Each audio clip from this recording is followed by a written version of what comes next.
Hello everyone. In this video we are going to cover exercise 2.2 question number 11 to question number 16 class 8th chapter 2 linear equations in one variable. Right, this exercise is application based exercise, means some statements will be given to you.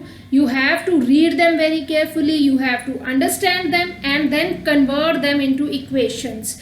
After converting them into linear equations in one variables, you have to solve that equations, right? Let's start with question number 11th. पहले तो बहुत ध्यान से statement पढ़ेंगे, फिर उसके बाद equation बनाएंगे. जब भी आप स्टेटमेंट पढ़ोगे बेटा, आधा आधा स्टेटमेंट नहीं पढ़ना है, आपने पहले पूरा स्टेटमेंट ध्यान से पढ़ना है. स्टार्टिंग से लेके फुल स्टॉप तक आपकी फर्स्ट लाइन कंप्लीट होगी, फिर उसके बाद आपकी सेकंड लाइन शुरू होगी. हर एक कंप्लीट लाइन को आपने पढ़ के फिर इक्वेशन बनाना है.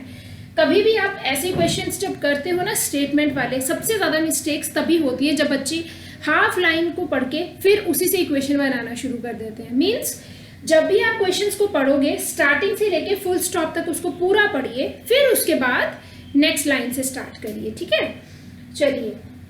Baichung's father is 26 years younger than Baichung's grandfather and 29 years older than Baichung. कितने पर्सन्स हो गए यहाँ पे? First is Baichung, second is his father, Baichung's father, third is Baichung's father, Baichung's grandfather and third is Baichung. How many persons do we have? 3. और तीनों की as में एक रिलेशनशिप दे रखा है, right? As you know that आप अपने घर पे भी देखते हो, एक आप हो, एक आपके फादर हैं, एक आपके ग्रैंड फादर हैं, है ना? सबसे छोटे कौन हो? आप. आपसे बड़े आपके फादर, उससे बड़े आपके ग्रैंड फादर. यहाँ पे भी ऐसे ही 3 पर्सन है. One is Baichung, second is father and third is grand father.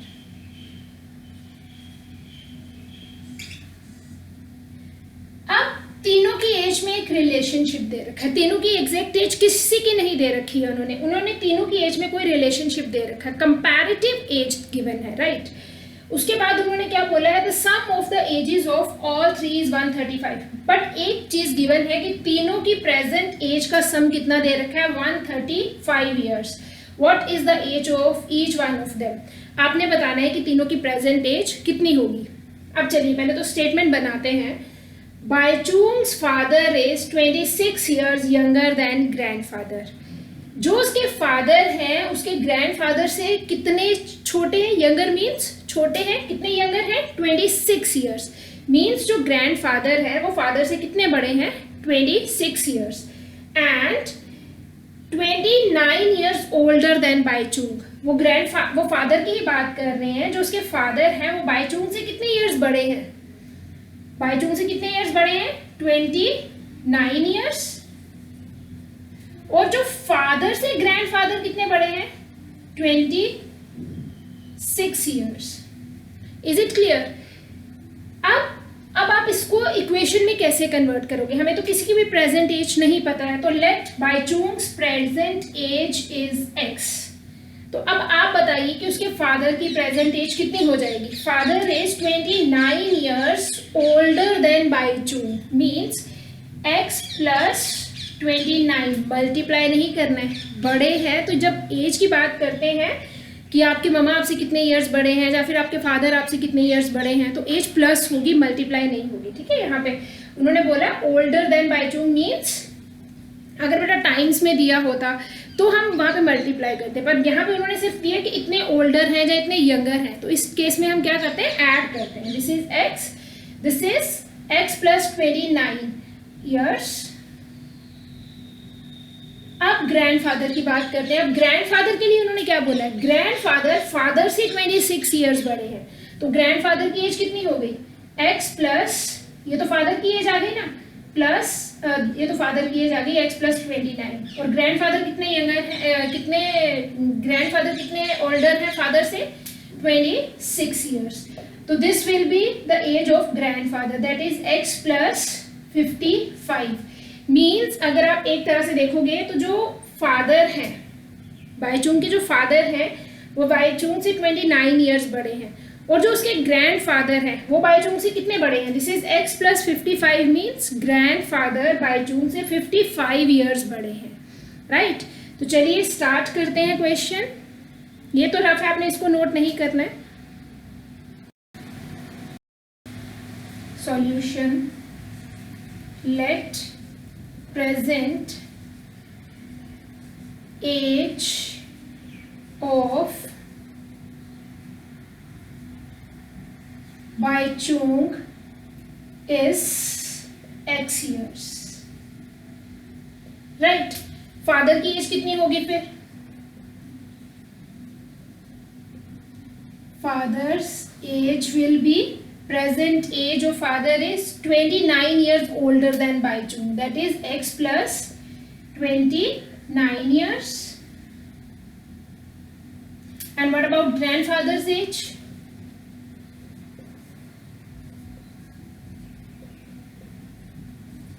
ये तीनों का प्रेजेंट एज ही है, कितनी होगी? x plus 29। अब जो ग्रैंडफादर है वो फादर से कितने बड़े हैं? 26 years प्लस, तो you will get x plus 29 plus 26, this is 55 years. अब यहाँ पे हमारा एक स्टेटमेंट खत्म हो जाता है। अब नेक्स्ट लाइन पढ़ते हैं। The sum of the ages of all the three is 135 year. According to question उन्होंने क्या बोला हुआ है कि तीनों की प्रेजेंट एज का सम कितना है? 135, means Baichung's age plus father's age plus grandfather's age, x plus father's age x plus 29 plus grandfather's age x plus 55. The sum of their age is 130. Their present age, the sum of their present ages is 135 years. Now you have to solve them. You have to collect the like terms and you have to find the age of all three, father, Baichung and grandfather. Solve this linear equation. This is x plus 29 plus x plus 55, which is equal to 135. Collect the like terms, x and x. This is x plus x plus x. 29 and 55, these two are like terms.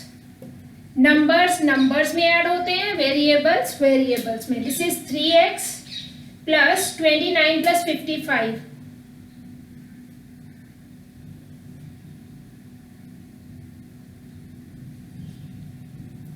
this is equal to 135. This is 3x is equal to 135 minus 84. Solve it. Now solve this equation. This is 3x, 135 minus 84, 5 minus 4 is 1. This is 51. X will be transpose this 3 on another side. You will get 51 upon 3. X will be 3. How many is a 51? 17 are. X किसका as है? बाईचुंग्स का as. Baichung का as कितना हो गया? 17 years. तो father का as कितना होगा और ग्रैंडफादर का एज कितना होगा? पहले आप खुद निकाल के चेक करिए। Answers will be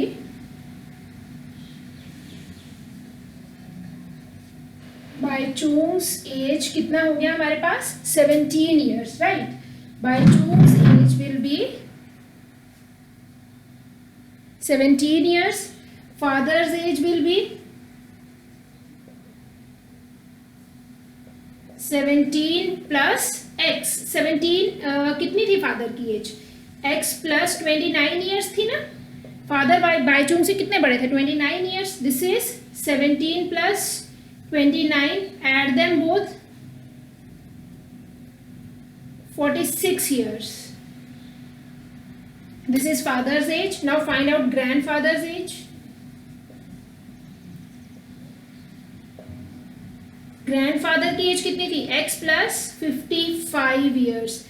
X was 17 plus 55. Now add them both.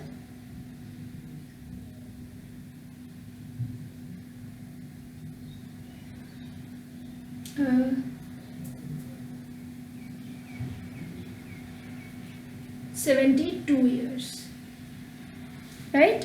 This is grandfather's age. Grandfather's age will be 72 years, right?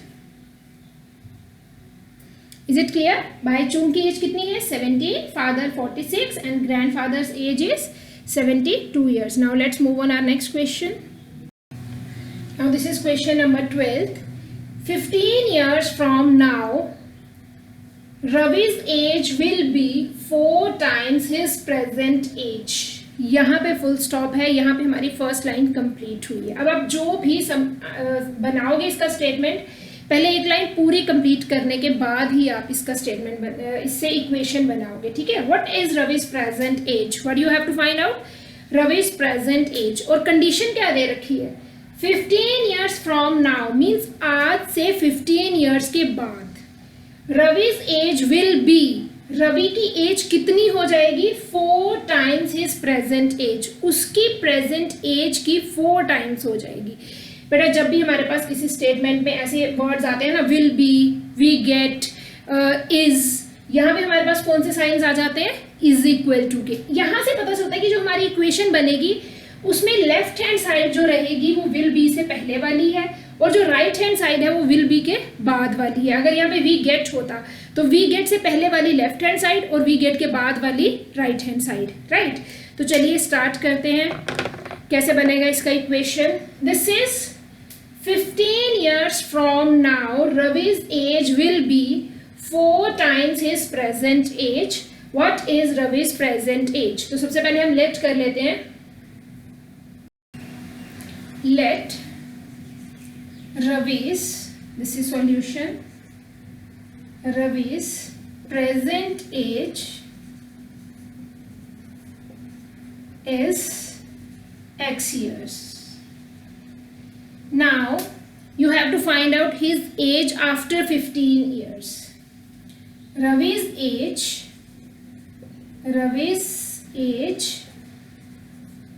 after 15 years. अगर मैं आपको बोलूँ कि आपने अपनी एज निकालनी है 15 ईयर्स के बाद, तो क्या करोगे? आपकी जितनी भी अभी प्रेजेंट एज है उसमें 15 प्लस करोगे कि मल्टीप्लाई करोगे? ऐड करोगे ना. वैसे ही रवि की प्रेजेंट एज कितनी होगी? 15 ईयर्स के बाद उसकी एज कितनी होगी? जितनी उसकी अभी एज है उसमें 15 ऐड करोगे, है ना. This is x plus 15 years. अब बनाते हैं अपना इक्वेशन. इक्वेशन के लिए उन्होंने क्या बोला है? According to question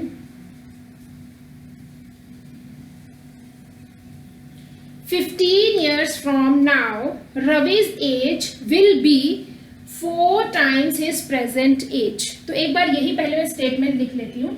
15 years from now, Ravi's age will be 4 times his present age. अब इसे इक्वेशन बनाइए. जैसे मैंने पहले ही बोला था, ये जो विल बी होता है, वी गेट होता है, यहाँ पे कौन सा साइन आता है? इज इक्वल टू का. जो इससे पहले है वो left hand side, this is our left hand side and this is our right hand side. अब देखो इसकी लेफ्ट हैंड साइड पे क्या है? 15 years from now Ravi's age. आज से 15 साल के बाद रवि की एज कितनी है? x plus 15. We will be 4 times. 4 times का क्या मतलब होता है बेटा? Multiply. 4 multiply his present age. What is his present age? This is x. Now this is our equation. This is x plus 15 is equal to 4 multiplied by x is 4x. Solve it. X and 4x are like terms. Keep them on one side. Transpose this x on this side. 15 will be here. 4x minus x. You will get 15 is equal to 3x. अब हमें x की value निकालनी है, तो इस 3 को इधर transpose कर दो. ये 3x से मल्टीप्लाई हो रहा है तो इस साइड पे जाके क्या हो जाएगा? डिवाइड. तो मैं इधर कर रही हूँ next part. This is 3x is equal to 15. x is equal to 15 divided by 3. 3 5s are 15 X is 5. What is 5? Ravi's present age. Ravi की present age कितनी है? 5 years, right? What is Ravi's present age? 5 years. तो यहाँ पे आप पूरा लिखोगे बेटा. Ravi's present age is 5 years, right? This is our answer. Now let's move on our next question. Now this is our question number 13. A rational number is such that when you multiply it by 5 by 2 and add 2 by 3 to the product, you get minus 7 by 12. What is the number? अब देखो, पहले तो हमारी जो statement यहाँ से शुरू हुई और यहाँ पे फर्स्ट फुल स्टॉप आया. यहाँ तक आप पहले पूरा स्टेटमेंट ध्यान से पढ़ो, इसको अंडरस्टैंड करो, फिर इसको स्टेटमेंट में कन्वर्ट करो. अब एक चीज तो आपको देखो, यहाँ पे ये आपको वर्ड मिल रहा है यू गेट. इट मीन्स यहाँ पे हमारा इज इक्वल टू का साइन आएगा. इससे पहले वाला जो भी बनेगा वो हमारी लेफ्ट हैंड साइड बनेगी, इसके बाद वाला जो भी बनेगा वो हमारी राइट हैंड साइड बनेगी फुल स्टॉप तक, राइट? तो चलिए स्टार्ट करते हैं. What is the number? तो let the number be X. Let solution is let the number be X, right? अब उन्होंने क्या बोला है? A rational number is such that when you multiply it by 5 by 2, जब आप इस x को 5 by 2 से मल्टीप्लाई करते हो and add 2 by 3 to the product, उन दोनों के प्रोडक्ट में आप 2 by 3 ऐड करते हो. You get means is equal to minus 7 upon 12. तो try to frame your equation from here according to question.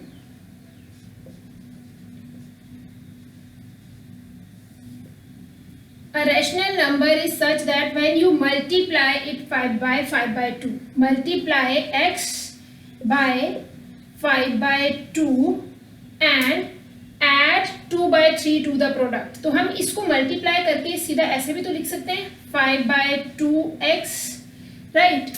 और इसमें हमने ऐड क्या करना है? 2 by 3. इन दोनों का जो प्रोडक्ट आएगा you have to add 2 by 3 in it. You get means is equal to के बाद सिर्फ एक ही नंबर लिखा हुआ, तो it will be remain same 7 by 12. Now this is your equation. Solve it for the value of x and find out your rational number. This is 5x upon 2 plus 2 by 3 is equal to minus 7 by 12. We are having two terms on left hand side and one term on right hand side. Firstly, we have to transpose the terms. As you can see, this term is having variable x.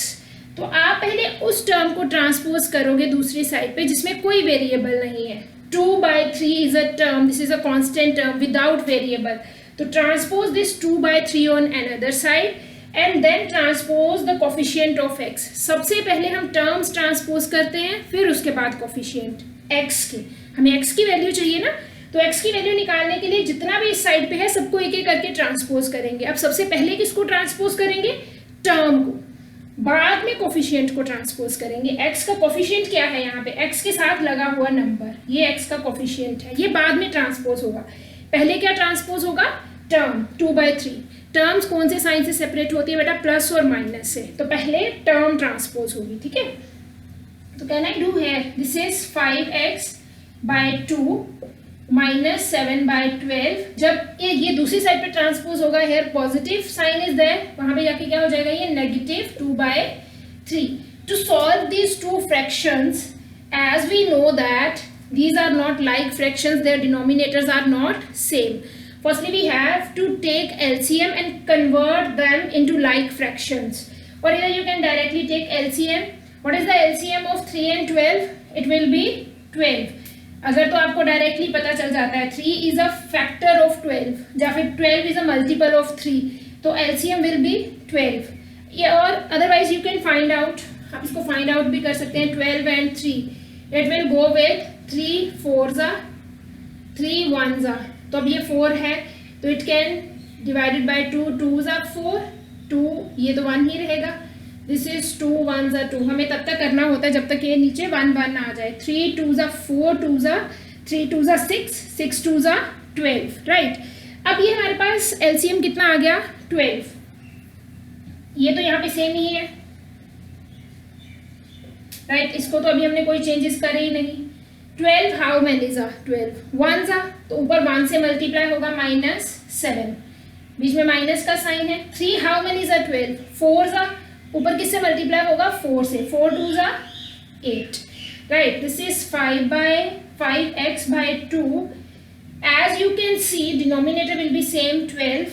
In numerator we are having two terms and both are having same signs, -7 -8.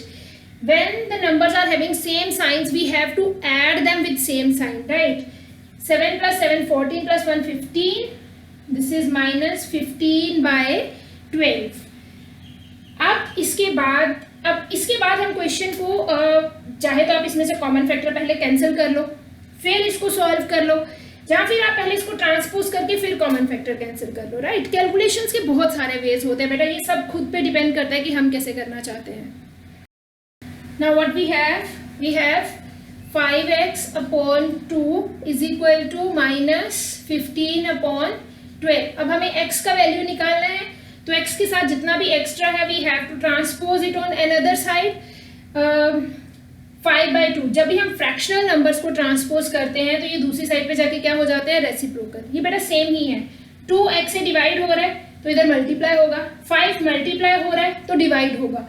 तो it is better कि दोनों को इकट्ठा ही ले जाएं और यहाँ पे जाके इनका क्या कर दें, reciprocal. x is equal to -15/12 multiply by reciprocal of it is 2/5, right. Now you can cancel out the common factors among numerator and denominator if you have any. 2 1s are 2, 2 6s are 12, right? 5 1s are 5, 5 3s are 15. Still we have 3 and 6. We can cancel them. 3 1s are 3, 3 2s are 6. अब जो भी numerator में आपके पास numbers बचे उनको भी multiply कर लो, जो डिनोमिनेटर में बचे उनको भी मल्टीप्लाई कर लो। x will be 1 1s are -1 and 2 1s are 2. x is -1/2. Answer आप सिंपल ऐसे नहीं लिखोगे, आप लिखोगे required rational number is -1/2। Clear? चलिए नेक्स्ट करते हैं। Now our next question is 14th. Very good question. Will next जो लास्ट 3 क्वेश्चंस है काफ़ी अच्छे क्वेश्चंस हैं, है ना, इसलिए ध्यान से समझना। Lakshmi is a cashier in a bank. Bank में कैशियर्स होते हैं ना, लक्ष्मी एक गर्ल है जो बैंक में कैशियर है। She has currency notes of denomination ₹100, ₹50 and ₹10।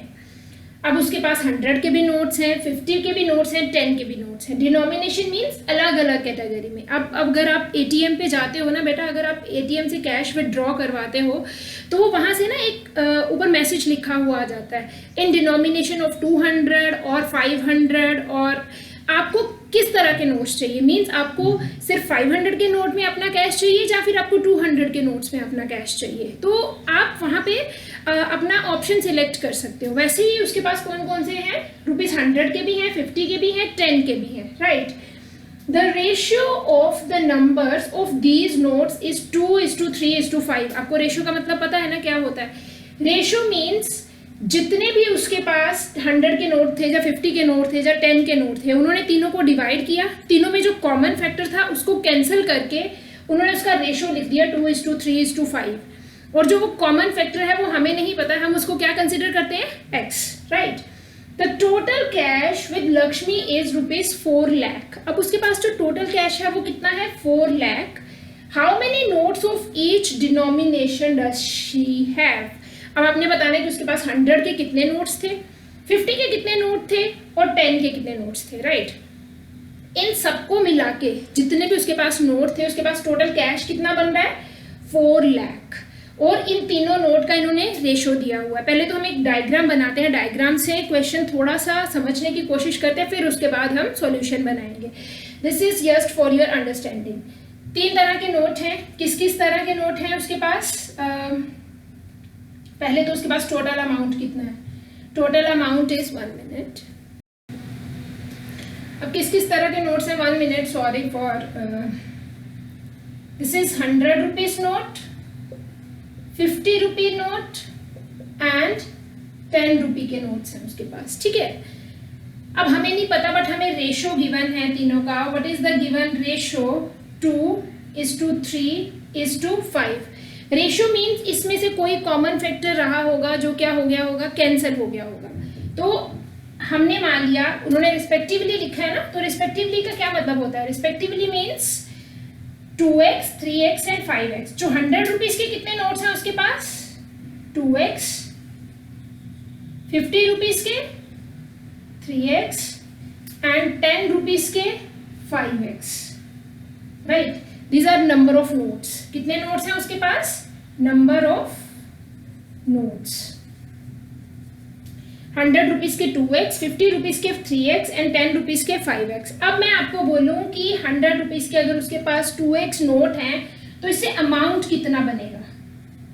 अब बेटा अमाउंट कैसे बनाते हैं? अगर आपके पास 100 रुपी का एक नोट है तो 100, अगर आपके पास 100 रुपीज के 2 नोट हैं, 2 notes means 100 multiplied by 2, 200. If you are having 3, then 300. If you are having 4, then 4 multiplied by 100, 400. If you are having 7 notes, then 7 multiplied by 100, 700 amount will be there. Now she is having 2x notes of rupees 100. So means how much amount will be there? This is 2x multiplied by 100. That is 200x. This is the amount. जो उसके 100 rupees के सारे note से amount कितना बनता है? 200x। अब यहाँ पे 50 रुपीज के उसके पास कितने नोट्स हैं? अगर आपके पास 50 रुपीज का 1 नोट है तो 50, 2 है तो 100, 3 है तो 150, 4 है तो 4 5 20, 200। अगर 6 नोट है तो 5 6 30, 300। आप इन पैसों को जितने नोट्स हैं उससे मल्टीप्लाई करोगे ना, अगर 50 रुपीज के 6 नोट्स हैं तो 5 6 30, 300 रुपीज बनेंगे। अब आपके पास, अब उसके पास 50 रुपीज के कितने नोट हैं? 3x। तो इससे अमाउंट कितना बनेगा? 3x multiply by 50, that is 150x। 10 rupees के उसके पास कितने नोट्स हैं? 1। अगर आपके पास 10 रुपीज के 2 नोट्स हैं तो कितने पैसे बनेंगे? 10 2 20। अगर आपके पास 10 रुपीज के 5 नोट्स हैं तो कितने पैसे बनेंगे? 10 5 50, राइट। अगर उसके पास 10 रुपीज के 5x नोट हैं तो अमाउंट कितना बनेगा? 10 multiply by 5x, that is 50x। अब ये उसके पास टोटल अमाउंट बन गया, बट उन्होंने क्वेश्चन में गिवन दिया है कि टोटल अमाउंट कितना है? 4 lakh. It means the sum of these three will be 4 lakh, right. और ये हमारी क्या बन जाएगी? इक्वेशन बन जाएगी। तो चलिए अब इसको प्रॉपरली सॉल्यूशन को लिखते हैं। Given ratio is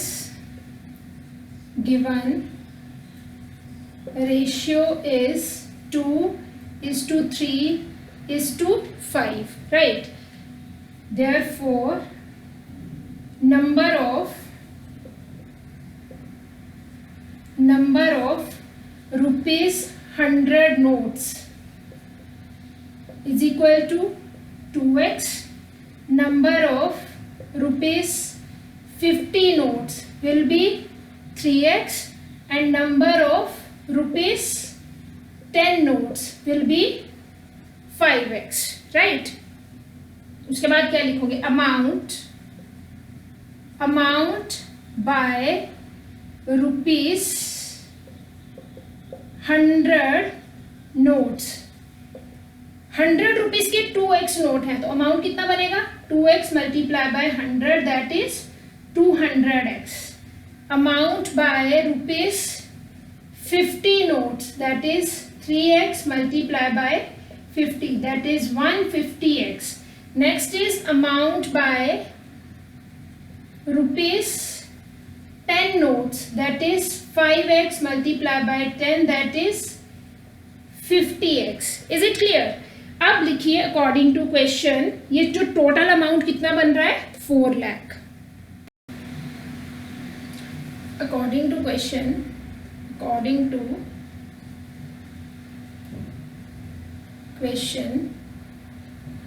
total amount is 4 lakh। 200x plus 150x plus 50x is equal to 4 lakh, right? Now find out the value of x. 200 plus, ये देखो तीनों ही like terms है because x is there and x is there. You can add them all three. If all these three are in the same variables, it means all these three are like terms. You can add them. If you will add them, you will get 400x is equal to 4 lakh. Solve it and find out the value of x. Now you have to transpose this coefficient of x on another side, क्योंकि ये x के साथ multiply हो रहा है, तो इस side पे जाके क्या हो जाएगा, divide. This is 1000, x is 1000. तो अब आपके पास x की वैल्यू 1000 आ गई है. तो can you find out number of notes of ₹100? कितने नोट्स थे 100 के? 200x, that is 2x ना, 2x. It means this is 2 multiplied by 1000. It means 2000 note थे उसके पास 100 रुपीज के. Number of notes of ₹50. 50 के कितने नोट्स थे? 3x. This is 3 multiplied by 1000, that is 3000 notes. And number of notes of ₹10, that is 5x. 5 multiplied by 1000 is 5000 notes. This is 3000 notes, this is 2000 notes, right? अगर आपको answer check करना है तो आप check भी कर सकते हो. अगर आपके पास 100 रुपीज के 2000 नोट्स हैं तो आपके पास अमाउंट कितना बनेगा? I am doing here. अगर आपके पास 100 रुपीज के 2000 नोट हैं तो 100 multiply by 2000, amount will be 2 lakh, right? 50 rupees के 3000 नोट हैं तो अमाउंट विल बी 50 रुपीज के 3000 नोट हैं तो 1 2 3 4 zeros will be there, and this is 1,50,000. 10 rupees के 5000 नोट्स हैं तो amount will be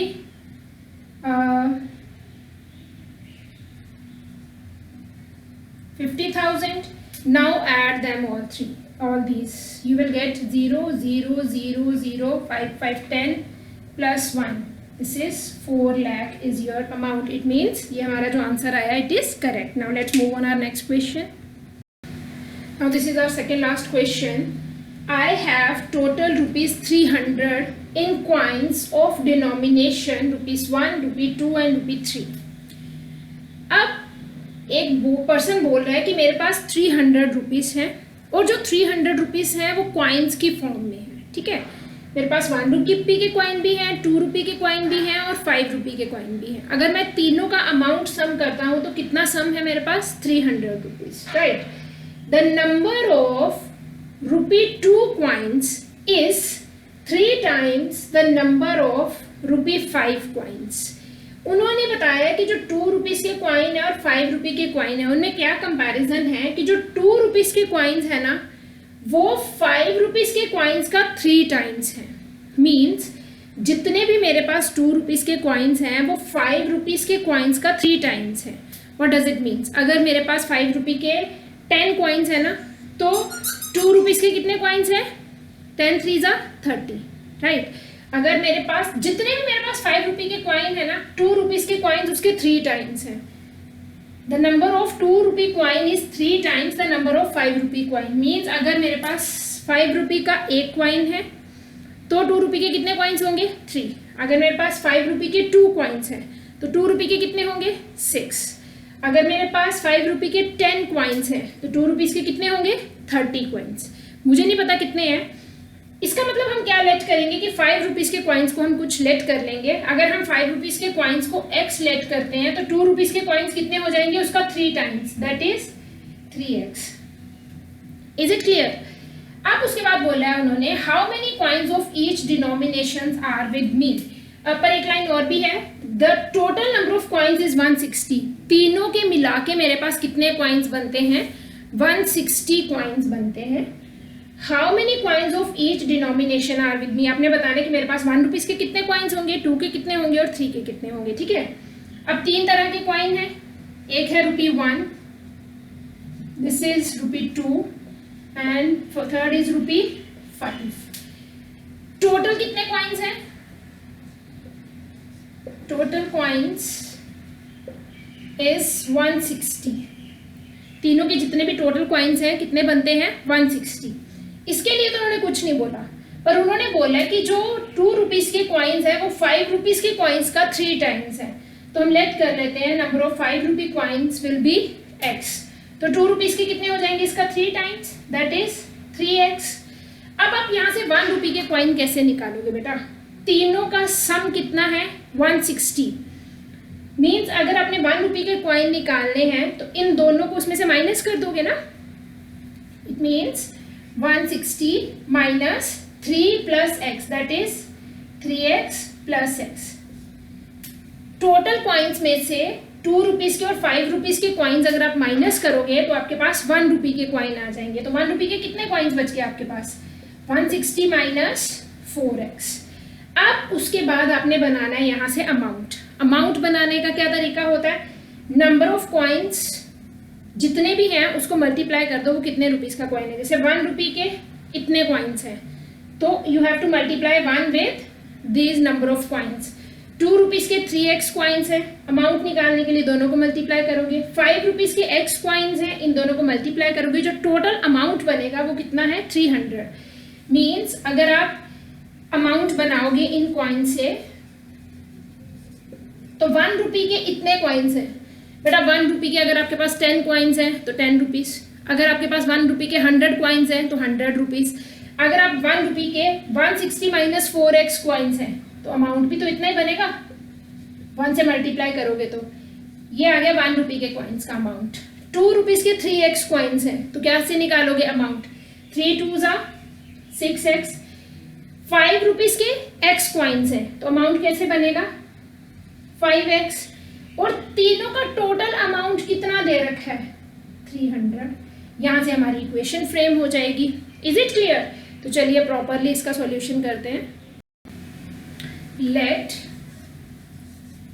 number of ₹5 coins is equal to x, right? This is points.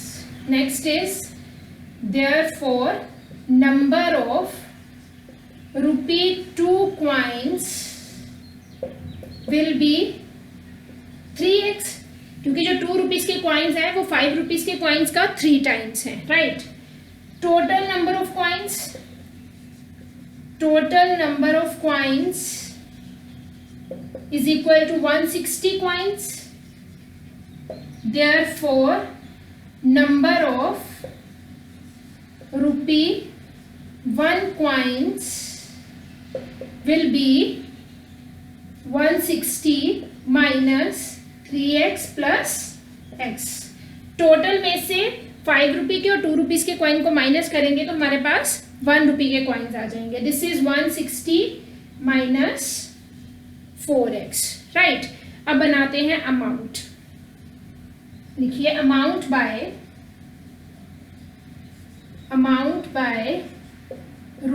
₹5 coins will be 5x. Amount by ₹2 coins will be 2 multiplied by 3x, that is 6x. And amount by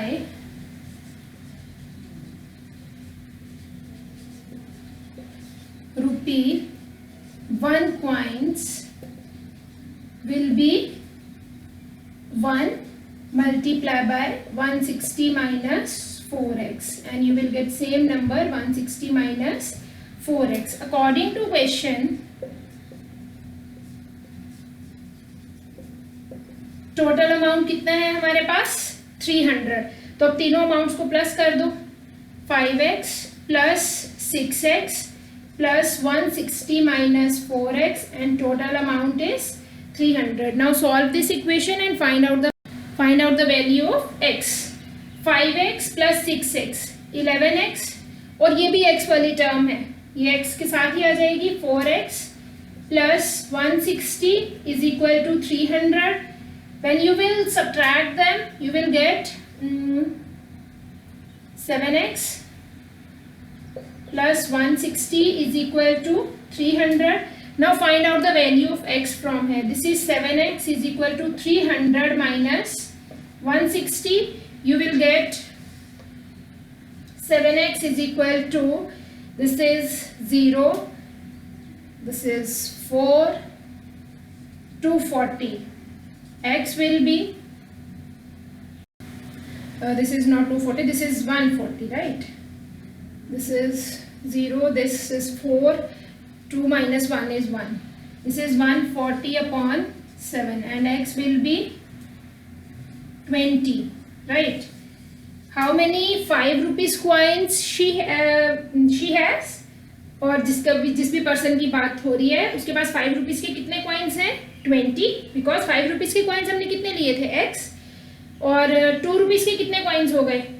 2x, that is 40. और 1 रुपये के कितने coins हो गए? अब हमें तीनों के कॉइन्स निकालने हैं, तो चलिए एक बार हम लिख लेते हैं. Number of rupee 5 coins will be 5x. This is x, है ना? तो it will be 20 coins. Number of rupee 2 coins will be, this was 3 times, है ना? तो 3x, that is 3 multiplied by 20, 60 coins, right? And number of rupee 1 coins will be 160 minus 60 plus 20. This is 160 minus 60 plus 20 is 80. तो 1 रुपये के कितने coins हो गए? 80 coins. आपको चेक करना है अपना आंसर. अब अपना आंसर चेक करने के लिए आप क्या करोगे? इन कॉइन्स से पहले अमाउंट बनाओगे, अमाउंट बनाने के बाद टोटल अमाउंट को ऐड करोगे, और देखो आपका अमाउंट 300 बनता है. अगर तो बनता है तो then it is correct, otherwise it is wrong. तो चेक कर लेते हैं. 20 कॉइन्स हैं 5 रुपीज़ के, तो अमाउंट कितना बन गया? 5 2 ज़ा 10, 100 रुपीज़. 5 रुपीज़ के कॉइन्स 20 हैं, तो इससे 100 रुपीज़ का अमाउंट बन गया. 2 रुपीज़ के 60 कॉइन्स हैं, तो अमाउंट कितना बन गया? 120. 2 मल्टीप्लाई बाय 60, 120. और 1 रुपये के 80 कॉइन्स हैं, तो amount will be 80. This is 0 0 300 and it is correct. Now move on our last question. Now this is our last question. Question is, the organizers of an essay competition decide that a winner in the competition gets a prize of ₹100 and the participants who does not win gets a prize of ₹25. Winners को कितना prize मिल रहा है? 100. And consolation prize means those who doesn't win that competition, they got, all participants, those who doesn't win, they got ₹25 each, right? The total prize money distributed is ₹3000. जो total money distribute हुआ है वो कितना है? 3000. Find the number of winners if the total number of participants are 63.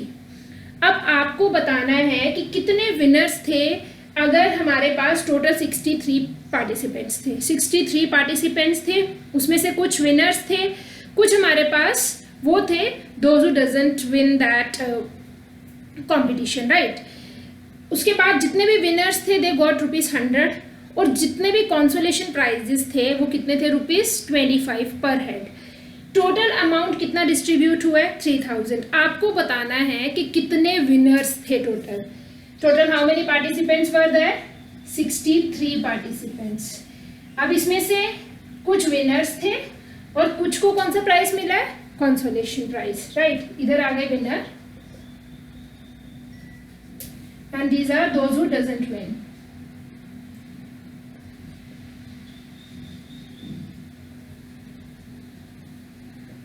अगर मैं मान लूँ कि हमारे पास if we are having 100 winners, 100 if we are having x number of winners, ठीक है, हमारे पास कितने विनर्स थे x, तो how many were there those who doesn't win. अगर x नंबर ऑफ विनर्स हैं, 63 टोटल पार्टिसिपेंट्स हैं, तो ऐसे कितने बच्चे थे जो ये कंपटीशन नहीं जीत पाए थे, कितने थे, 63 माइनस x।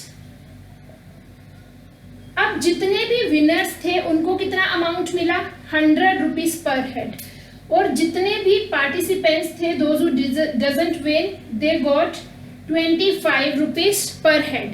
तो इसका मतलब विनर्स में टोटल कितना अमाउंट डिस्ट्रीब्यूट हुआ, 100 मल्टीप्लाई बाय x, जितने भी पार्टिसिपेंट्स थे 100 रुपीज पर हेड, तो मीन्स विनर्स में कितना अमाउंट डिस्ट्रीब्यूट हुआ, दैट इज 100x, और पार्टिसिपेंट्स जो जीत नहीं पाए थे उनमें कितना अमाउंट डिस्ट्रीब्यूट हुआ as a consolation prize, that is 63 minus x, right. इन टोटल अमाउंट्स को ऐड करके कितना अमाउंट बन रहा है, 3000। Is it clear? Total how many participants were there, 63 total participants were there. हमने लेट कर लिया उसमें से x विनर्स थे।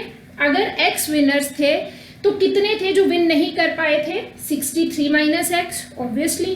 अगर x विनर्स हैं, अगर 10 विनर्स होते तो 63 माइनस 10, अगर 20 विनर्स होते तो 63 माइनस 20, अगर x विनर्स हैं तो 63 माइनस x वो कैंडिडेट्स हैं दोज हु डजंट विन। अब हर एक विनर को कितना प्राइस मिला, ₹100 का, और हर एक पार्टिसिपेंट जो विन नहीं कर पाया है उसको कितना प्राइस मिला, ₹25 का।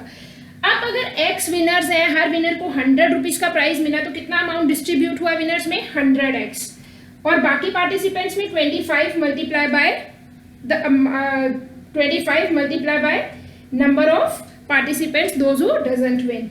ये इसका अमाउंट आ गया, ये इनका अमाउंट आ गया, विनर्स का और ये कंसोलेशन का, दोनों को ऐड करके कितना अमाउंट बन रहा है, 3000। तो चलिए प्रॉपरली करते हैं। अब इसको लिखना कैसे है, फर्स्टली लिखिए total participants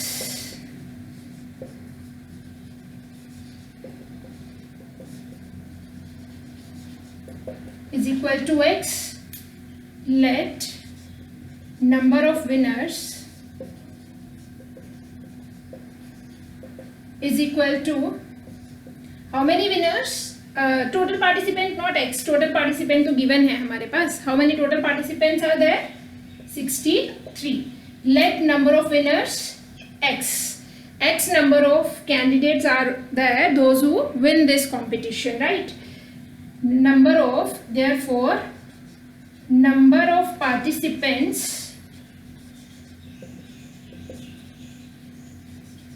who does not win, how many were there, total 63 है, x winners हैं, तो कितने हो गए, 63 माइनस x, राइट। उसके बाद amount, winner in the competition get a prize of ₹100। उसके बाद लिखो मनी, या फिर अमाउंट भी लिख सकते हो, amount distributed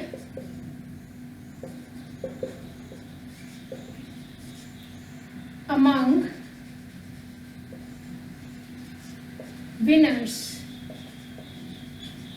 how much, this is 60 x multiplied by 100, that is 100x। उसके बाद लिखो amount distributed among participants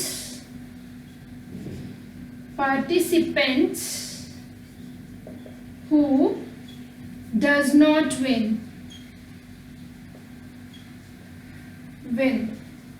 How many were there? How much amount? 25 multiplied by 63 minus x. उसके बाद देखिए according to question total amount is rupees 3000, right? According to question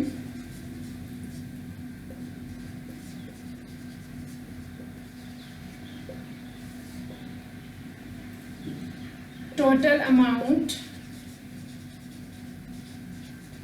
is equal to rupees 300. Therefore ये winners का amount आ गया, ये उन participants का amount आ गया जो विन नहीं कर पाए थे मैच में, and total amount is rupees 300. Now you have to solve this equation and find out the value of x. X is number of winners. Open it and solve, right? Total amount is 3000. 300 नहीं है, this is 3000, right? 3000 is the total amount. अब इसको solve करते हैं. How we can? We have to firstly open these brackets, right? क्योंकि इसको transpose करने का तो कोई फायदा ही नहीं होगा. ये x, ये variable वाली term है, ये constant है. These are not like terms. So it is better to open these brackets. This 25 is common factor of all the terms those who are inside the bracket. So we have to distribute this 25 among all the terms, right? 25 multiplied by 63 and 25 multiplied by minus x. This is 100x. 25 multiplied by 63. 63 multiplied by 25. 25 3s are 75. 7. 25 6s are 150 plus 7. 157. This is 1575. 25 multiplied by x minus 25x is equal to 3000. अब x वाली terms को इकट्ठा लिख लो. 100x because both these two are like terms. And this is a constant, this is a constant. With both are without variables. So transpose it on another side. 3000 minus, right? जब आप इन दोनों को subtract करोगे, you will get 75x. Subtract them both. This is 3000 minus 1575. 10 9 9 2. 10 minus 5 5. This is 2. 9 minus 5 is 4. 2 minus 1 4 2 5. This is 1 4 2 5. Now how we can find out the value of x from here? अब आपको ये 75 इस side पे transpose करना है and divide it with 75, right? तो चलिए transpose करते हैं. जब आप इसको ट्रांसपोज करोगे तो you will get x is equal to 1425 divided by 75. It is better to do with cutting, right? Cut the common factors among numerator and denominator. 5 से ही कटिंग कर लेते हैं. दोनों डिजिट्स एंड 5 से हो रहे हैं तो 5 से तो दोनों ही डिविजिबल हैं. 5 how many are? 5 1s are, 5 2s are, 5 5s are. Now this is 2 digits. अगर एक डिजिट लेते तो स्मॉलर है, इसका मतलब 2 डिजिट्स इकट्ठे लेने पड़ेंगे. 5 how many are? 5 2s are 10. How many left? 4. 5 8s are 40. 2 left. 5 5s are 25. Again both the numbers are ending with 5. Divide them with 5 again. 5 बेटा 15 से इकट्ठा भी कर सकते हो. This it will go with 15 1s are 15 because 28 अगर आप दो नंबर्स इकट्ठे लेते हो 15 1s are 15. 15 1s are how many left? This is 13 left ना. 13 तो it will be 135. 15 how many are? 15 9s are 135, right? X is equal to 19. How many winners were there? Number of winners is equal to 19. How many winners? 19. So how many were there those who didn't win?